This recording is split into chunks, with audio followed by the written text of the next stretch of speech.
Alright guys, welcome back to another episode of DeFonzi's Garage. I am DeFonzi. Debo D is literally on his way down here.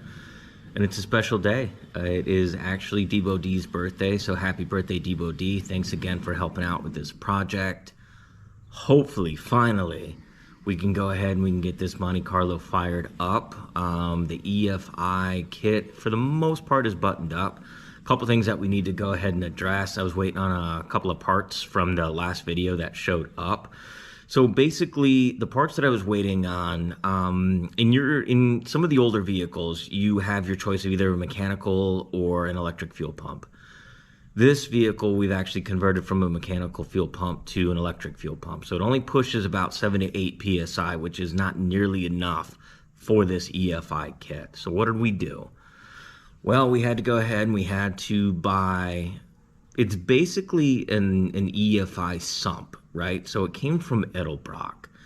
I was waiting on a command center from Phytech, but unfortunately they were so back ordered that there was no way I was going to possibly get it in time. So I went ahead and I ordered this Edelbrock kit. I'm going to go ahead and do an unboxing right now and show you guys exactly what it is. But essentially, it goes and it pumps up about 7 to 8 pounds of fuel and converts it into anywhere from 45 to 90 PSI depending on your application. But it eliminates a return line, which is what we were trying to avoid. I didn't want to drop the fuel tank. Debo D didn't want to drop the fuel tank. This basically eliminates all of that and it'll tuck up right underneath the hood, but stay tuned, more to come.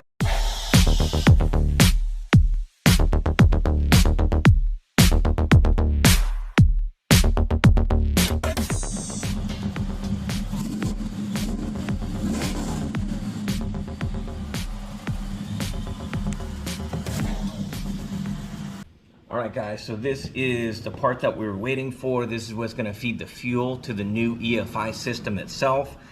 This is going to convert that 7 to 8 pounds of PSI to 30 upwards to 90 depending on the application. There is basically a fuel pump that is built into this that's going to go ahead and actually fuel our EFI system itself. Super easy to go ahead and use. This is the EFI, the Edelbrock EFI fuel sump. Basically what happens is all of the fuel is going to basically come from our tank into this. So we have our inlet coming from the tank, and then we have our outlet that's actually going to fuel the EFI system itself, and then we have some power. So stay tuned. We're going to go ahead, we're going to get this opened up and show you exactly what's in the box. Alright guys, so this is what's in the box. Got some instructions, which who's gonna read those, don't know. Have some fuel line, could never have enough of it. And this is basically our sump. So it comes with all mounting brackets and everything that we're gonna need in order to go ahead and get this mounted to the Monte Carlo. We have our inlet, our outlet, and our power, but stay tuned, we'll show you how to go ahead and get this all buttoned up. Alright guys, so this is the Monte Carlo right over here. In the process of getting all of the fuel lines completely buttoned up and installing our fuel sump. So stay tuned, hang out with us, and we'll go ahead and get it going.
Alright guys, so this is basically everything that we're working with.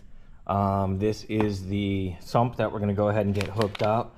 Do have all the bracketry, we have the breathers, and all of the mounts are included as well. So stay tuned. Debo D literally just got here. Happy birthday, Debo D. Thank you. Who else is gonna put this stuff in? We're gonna go ahead and get this going. Stay tuned, guys. No, you know how we had another fuel line that was over here. Yeah. So I got a 6AN fitting that we can go. That's what was supposed to be included with the EFI, and we couldn't find it or lost it. I don't know what happened, but I just capped that off. I was just doing a lot of reading. So this. All right, guys. Debo D is back here with us. So kind of just run you through exactly what I did before Debo D got here. There was another fuel line that was right here. So obviously we're not going to have a return line going into the tank. We're going to go ahead and run that into the sump. So I needed to go and take a 6AN fitting and go ahead and cap this off. So that way we don't have fuel coming in or out of this. Now I could tell you a couple of things that I've been reading up on FiTech forums. Believe it or not, I actually do read those. We need to make sure that there is constant power going to the ignition. I've seen a couple of times where if you go to turn the key in something like this, the voltage drops and there's 0 RPM whatsoever. And I know you guys are saying, what in the world are you talking about right now? Well, when we get inside the car, there's a programmer that came along with this that's actually going to show you all of the parameters of the vehicle. So it's going to measure spark, it's going to measure air fuel, it's going to measure all of that stuff. But a lot of the times, if the correct voltage is not going to the tach, when you go to start this vehicle, it is going to read 0. So the car will not run, it will not do anything because the EFI system does not have the correct voltage. So again, make sure you have the correct voltage going to your tach or the vehicle will not turn over.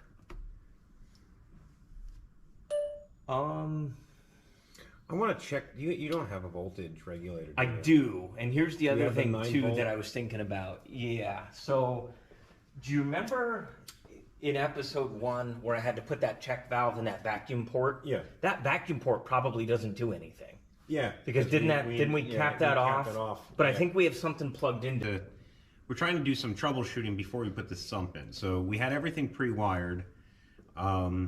And then when you would turn the ignition to the run position and start cranking it, the only way that this was firing up is if we were actually feeding fuel to it.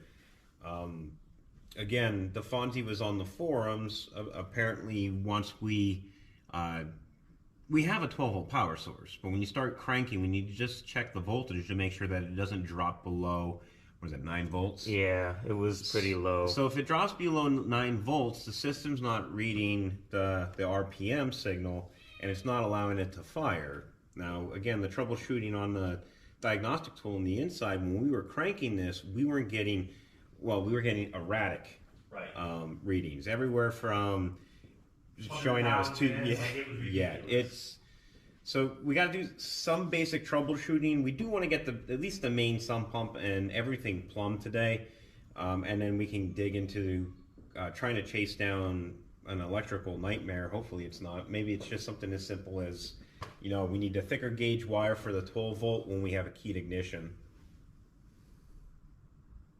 Cool. Do you have the fuel going directly now?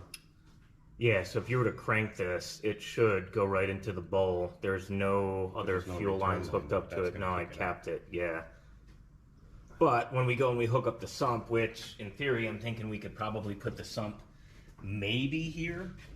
I was thinking here, yeah. You know what I mean? And then we could go ahead and run this fuel line to that and then the out to there, and we should be good. The only thing is trying to figure out, because we technically, like, this should be in line, but it is what it is. Well, but it wants another fuel. It wants another fuel filter, but that's going to be going from, is that going into the sump, or is that going... It's coming out of the sump, going into the EFI. So out of the sump into the EFI. So this would be going in to the sump, but then we need one going from out before. Why would they want one pre-sump, other than the fact of trying to keep dirt out of it? Probably trying to keep the contaminants out of the first fuel pump, because essentially that sump has a higher rated fuel pump in it. which is why we're gonna get our 58 psi, which is what this requires. So let's do this then. All right, so we can leave the fuel filter where it's. Yeah, I figured we could leave this here. I really don't want to have to cut this hose again unless we really need to. No, but we might just have a little extra, and then it'll go to the inlet here, and then literally from here to here, I think we might even be able to get away with just running rubber hose. It came with a rubber hose, Russell fuel line. All right, so you want to get the sump pump and yeah, we're gonna see where we'll start now.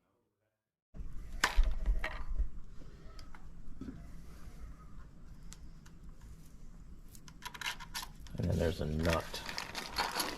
Yeah, and these just has the adapter. Yeah, there's shims for all of them. Yeah, but even still, at this, I just want to mop this up because do we physically have enough room? Yeah. You hear anything but fuel pumps. That's what's gonna happen. You're gonna start it up, and all it's gonna do is hum at you. So where are we? All right. So in a perfect world, I want this to live like here. The top.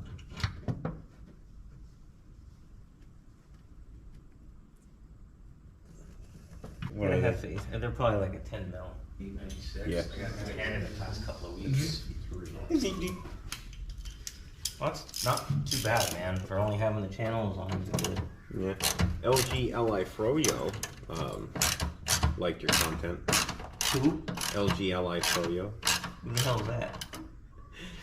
You know, some make-believe email. I don't think these are all 10 mil. I think these are, some of them not even in there. Well, they should be. Well, they're in there, but like, I'm twisting it by hand. So what were they really doing? Nothing. The heater box is in there. Oh, what do you think's gonna pop out of this? Huh? What do you think's gonna pop out of this? You think there's gonna be mices? I don't know. Squirrely squirrels. We're gonna find out. It could be worse. At least we're not in Arizona and I don't have to worry about like a rattlesnake living in there. That's a good point. Some of these are ooby doo. Alright guys, so years ago we removed the heater core, so that's what the inside of the passenger side of the Monte Carlo looks like. Went ahead and we took off that mounting plate because we're going to go ahead and mount our Edelbrock EFI sump. Literally, grab that box right here. And with my perfect execution of that line, we're going to go ahead and mount it to like here. And that's what it should look like. With your perfect execution of your line.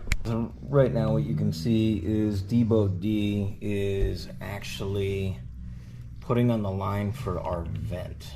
So the fuel system could be vented. I think I'm gonna clamp it. Alright guys, in the process now of getting this sump mounted. What do they say? They say measure once and cut 500 times until it fits, right? So in the process right now of going ahead, making some marks, we're gonna go ahead and drill and see if we can go ahead and get this thing mounted.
no.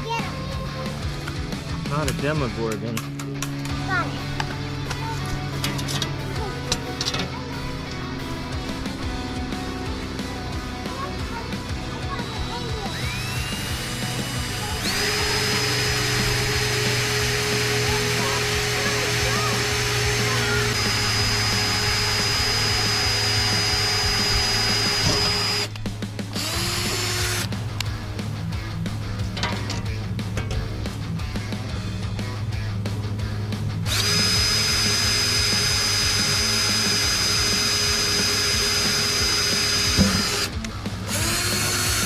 Good old, how do you say it? Measure once, cut 17 times just to make sure it fits. I see you're using the Dulles drill bits that you had. Yeah, I just happened to grab the ones that were at the top of the box. Right. Here, so. The ones that are used. Right. That don't cut nothing. Now, you did measure. I'm taking they're just pilot holes, right? You're not thinking that the bolts actually fit. They're 100% pilot holes. Okay. just throwing that out there. We both know that it won't go in there. It won't. There's no way. That's magic right there. I know how to Demogorgon. There's a Demogorgon. Better get that. Yeah. Brand new battery too. Crazy.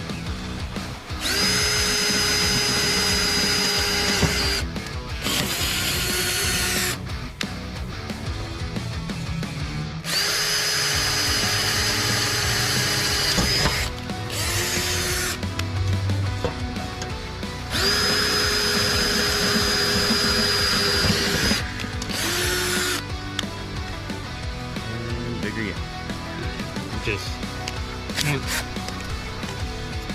can't add material. Yes, you can. Easier to. It's called a washer. The bigger the washer, the better. Just means you did it right the first time. Right.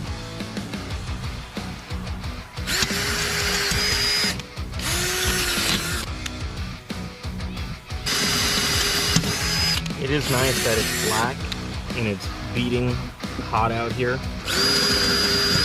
So holding it. Look at yourself. Voila. Right. Voila. And then That none of them line up. yes.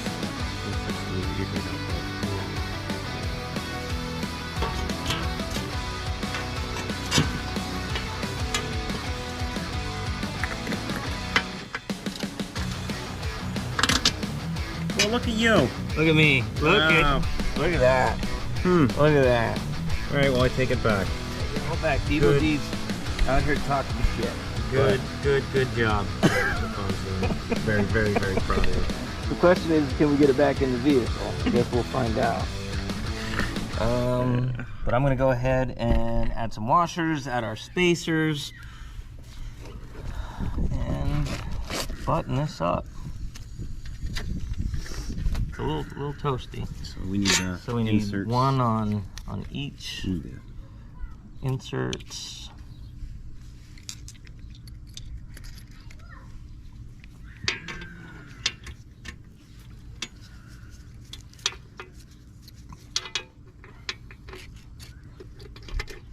Should we put a washer on the nut Yeah, I just before the want to rubber make bushing? sure, You just want to make sure that it goes through. like they actually are going to sit right. It looks like they're going to sit right. This one, maybe not so much. Maybe when we torque it down with the Torque Master 3000.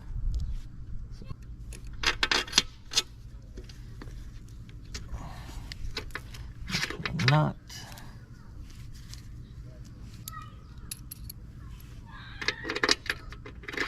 If you guys like the content, don't forget to like, share, and subscribe. And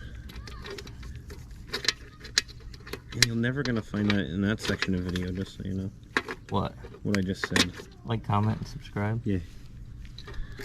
That's in our power adapter 3000. What are you doing? Dumbass. You fucking dumbass. Oh. out here, I've seen some stupid you out shit here in my... baking at 100 degrees, and you start getting stupid. Look what happens.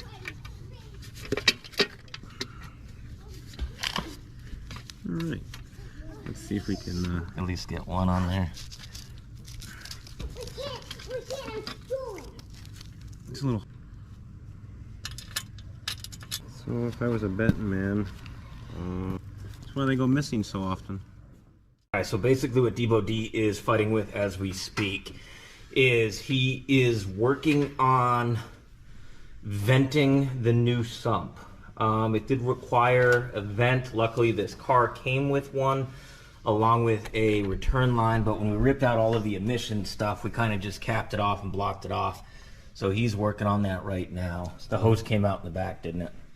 Well, Or no, it is plugged in. Yeah, I Oh wow. it's plumbed. Yeah. It's good. I'm just not, you know, one step at a time. Yeah. Alright guys, so what Debo D is doing right now, you can actually see here in the instructions. Right there. So you can see where that, hopefully you're able to see where that red arrow is. So basically that is the vacuum port that is actually located on the bottom of the sump. And what we're going to be doing is running a vacuum line to the back of the EFI system, which is what he's currently doing right now.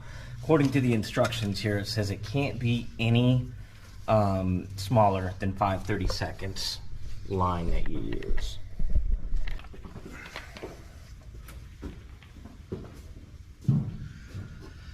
I'll just slip it on before I put the other end on, you know what I mean? Yeah.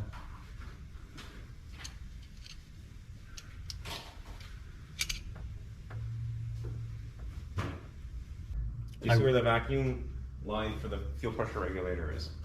Yeah. Follow that vacuum line. You This see one it? right Yeah, here. follow it. Oh, I can't see. Okay, I see it now. But as of right now, we're just finishing up the fuel pump and getting everything routed up, plumbed up. That is what that Edelbrock sump looks like. Right now, we're just working on getting that line. So we have the line going from the electric fuel pump, which is right here, is going to the in on the actual sump itself. Then we're going to go ahead and run a line from the out to the pump to the filter to the back of the EFI. So stay tuned, hang in with us, and hopefully soon we're going to have a first fire up. Alright guys, we're inside the car right now. Here comes take two. We had one fuel leak. Hopefully we don't have any more. So here it goes. We're going to prime it.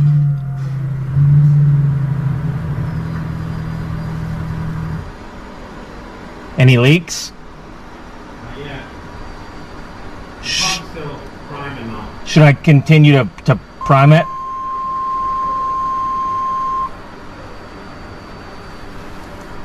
I just had to hit the If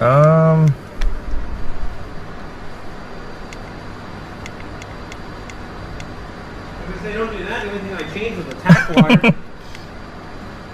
let's go initial setup. Engine setup. 8 cylinders. We got a 383 stroker in here. We're gonna send that. Mild cam 60. It saved all of the other parameters. It should be good.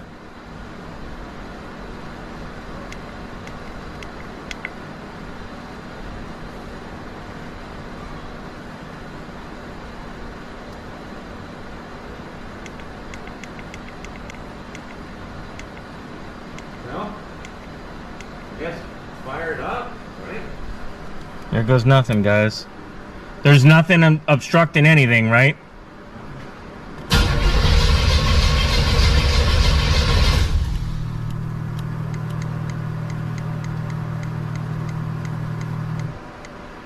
It's still showing 0 RPM.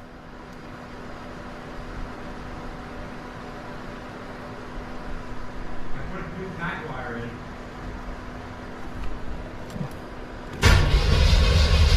It's cranking. Yeah, it was showing RPM when I was cranking it. Okay. So It wasn't fluttering, right? 'Cause no, No, shut. Watch out, I'm gonna do it again.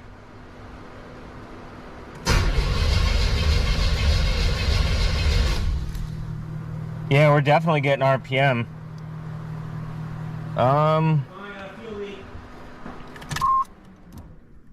Where? At the filter.